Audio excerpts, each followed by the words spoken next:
আজকের পর্বে আলোচনা করব তোমাদের উচ্চ মাধ্যমিক পল সায়েন্স অর্থাৎ রাষ্ট্রবিজ্ঞান বিষয়ের একটি মডেল সেট নিয়ে আলোচনা করব, যেখানে তোমাদের সম্পূর্ণ যে সেট অর্থাৎ তোমাদের এমসিকিউ, এসিকিউ এবং ব্রড কোয়েশ্চেন 8 মার্কসের, সেগুলো আলোচনা করব। এছাড়া তোমাদের সাজেশন প্রশ্নগুলো পোস্ট করে দিয়েছি, যেগুলো অবশ্যই তোমরা দেখো, সেখান থেকে তোমরা পরীক্ষায় কিন্তু পেয়ে যাবে। এবং দেখো, এখানে বলে রাখি, প্রথমে যে 24টা এমসিকিউ প্রশ্ন রয়েছে তার উত্তরগুলো নিয়ে আগে আলোচনা করছি। প্রথম প্রশ্ন রয়েছে যে ঠান্ডা লড়াই এই শব্দটা প্রথম কে ব্যবহার করে? ঠান্ডা লড়াই শব্দটি প্রথম ব্যবহার করেন কিন্তু বার্নার্ড বারুচ। 2 নম্বর প্রশ্ন, পঞ্চশীল নীতি কোন দুটি দেশের মধ্যে স্বাক্ষরিত হয়? উত্তর, ভারত ও চীন। জোট নিরপেক্ষ আন্দোলনের জনক কে? উত্তর, নেহেরু। প্রক্সি যুদ্ধ এই কৌশলটি ব্যবহৃত হয় কোথায়? কোন যুদ্ধে প্রক্সি যুদ্ধ এই কৌশলটি ব্যবহৃত হয়? ঠান্ডা লড়াইয়ে। 5, ঠান্ডা লড়াইয়ের অবসান ঘটে? উত্তর করবে 1991 খ্রিস্টাব্দে ঠান্ডা লড়াইয়ের অবসান ঘটে। 6, সার্কের সদর দপ্তর অবস্থিত কোথায়? সার্কের সদর দপ্তর অবস্থিত কিন্তু ঢাকা। আচ্ছা, এটা করবে ঢাকা নয়, এটা করবে কাঠমান্ডু। নেপালের রাজধানী কাঠমান্ডুতে হচ্ছে সার্কের সদর দপ্তর অবস্থিত।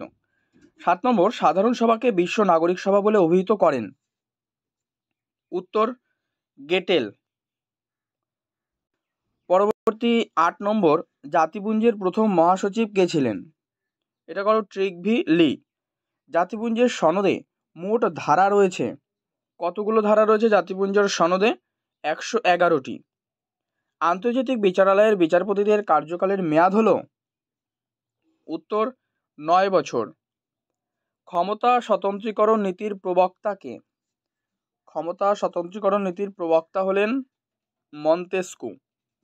এককক্ষ বিশিষ্ট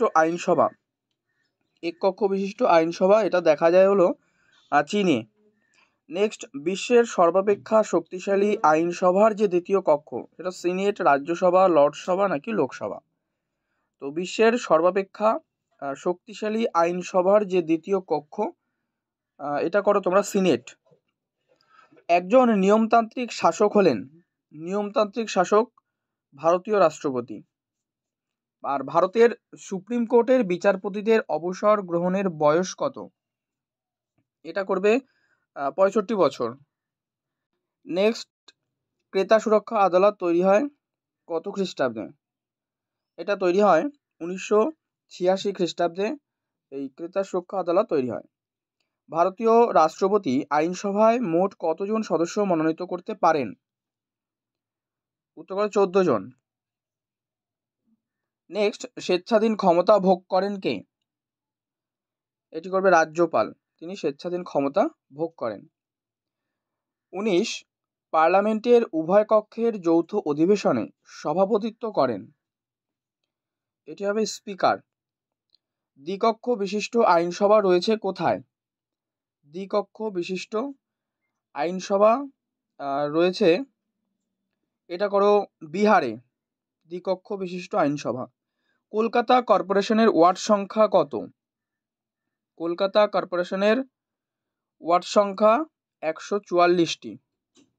পৌরসভায় মহিলাদের জন্য সংরক্ষিত আছে মোট আসনের কত শতাংশ? পৌরসভা যেহেতু বলেছে, তাহলে এটা করবে তোমরা 1/3।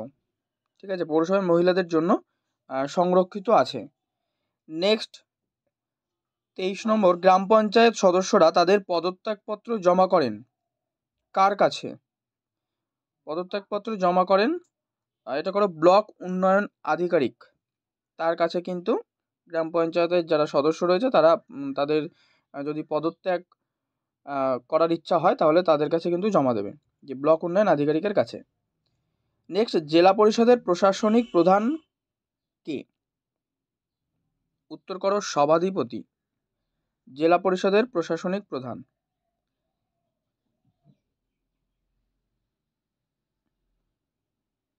আচ্ছা, এই হচ্ছে তোমাদের 24টা 1 মার্কসের এমসিকিউ প্রশ্ন।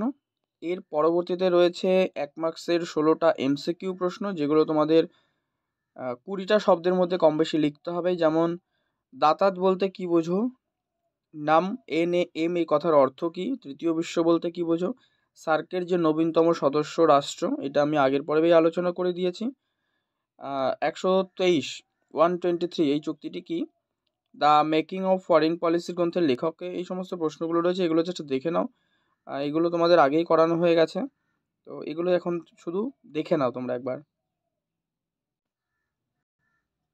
এছাড়া এখানে দেখো যে তোমাদের 3 দাগে যে প্রশ্নগুলো রয়েছে 8 মার্কসের প্রশ্ন, তো অবশ্যই তোমরা এখান থেকে সাজেশন যে পর্বটি রয়েছে ওটা অবশ্যই দেখো, এই ভিডিওর ডেসক্রিপশন বক্সে তার লিঙ্ক রয়েছে, অথবা তোমরা প্লেলিস্ট থেকে দেখতে পারো। তো এই প্রশ্নগুলো প্র্যাকটিস করলে তোমাদের এখানে মোট 5টা কোয়েশ্চেন দেওয়া থাকবে, তার অথবায়ও কোয়েশ্চেন থাকবে, তোমাদের মোট লিখতে হবে 5টা 8 মার্কসের কোয়েশ্চেন।